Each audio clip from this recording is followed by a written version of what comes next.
चलिए जानते हैं कुछ महाभारत के लर्निंग पॉइंट। जीवन हो योजनाओं से भरा। जीवन के किसी भी क्षेत्र में बेहतर रणनीति आपके जीवन को सफल बना सकती है, और यदि कोई योजना या रणनीति नहीं है तो समझिए जीवन एक अराजक भविष्य में चला जाएगा, जिसके सफल होने का कोई गारंटी ही नहीं।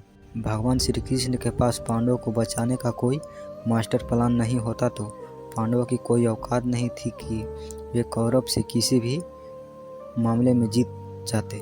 दूसरा, संगत और पंगत हो अच्छी। कहते हैं कि जैसे संगत वैसी पंगत, और जैसी पंगत वैसी जीवन। आप लाख अच्छे हैं, लेकिन यदि आपकी संगत बुरी हो तो आप बर्बाद हो जाएंगे। लेकिन यदि आप लाख बुरे हैं और आपकी संगत अच्छे लोगों से है और आप उनकी बात मानते हैं तो निश्चय ही आप आबाद हो जाएंगे। कौरव के साथ शकुनी जैसे लोग थे, जो पांडवों के साथ श्री कृष्ण। शकुनी मामा जैसी आपने संगत पाल रखी है तो आपका दिमाग चलना बंद ही समझो। तीसरा, अधूरा ज्ञान घातक।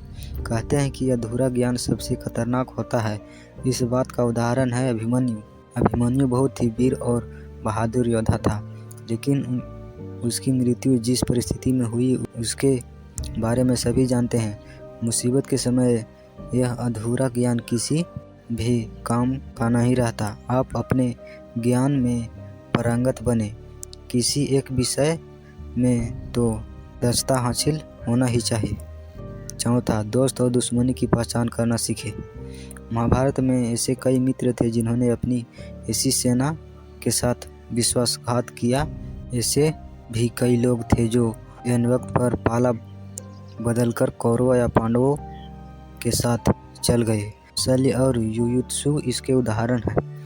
इसलिए कहते हैं कि कई बार दोस्त के भेष में दुश्मन हमारे साथ आ जाते हैं और हमसे कई तरह का राज लेते रहते हैं। कुछ ऐसे भी दोस्त होते हैं जो दोनों तरफ होते हैं, जैसे कौरवों का साथ दे रहे भीष्म, द्रोण और विदुर के अंततः युद्ध में पांडवों का ही साथ दिया।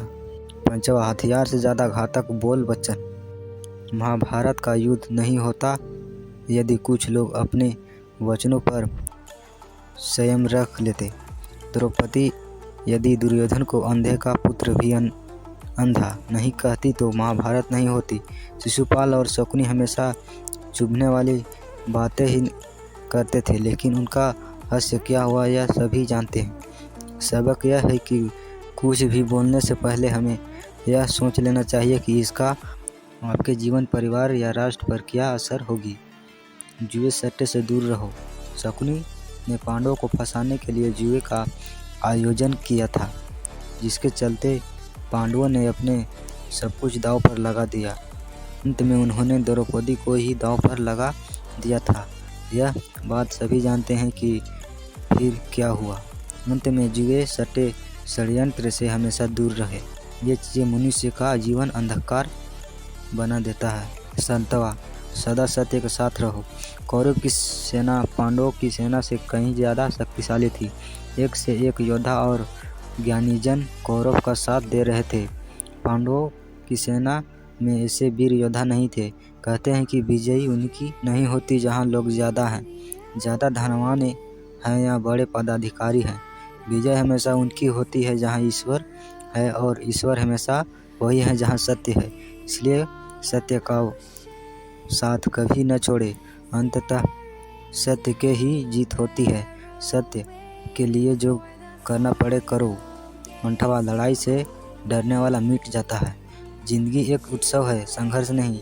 लेकिन जीवन के कुछ मोर्चों पर व्यक्ति को लड़ने के लिए हमेशा तैयार रहना चाहिए। जो व्यक्ति लड़ना नहीं जानता, युद्ध उसी पर थोपा जाएगा, उसको सबसे पहले मारा जाएगा। महाभारत में पांडवों को यह बात श्री कृष्ण ने अच्छे से सिखाई थी।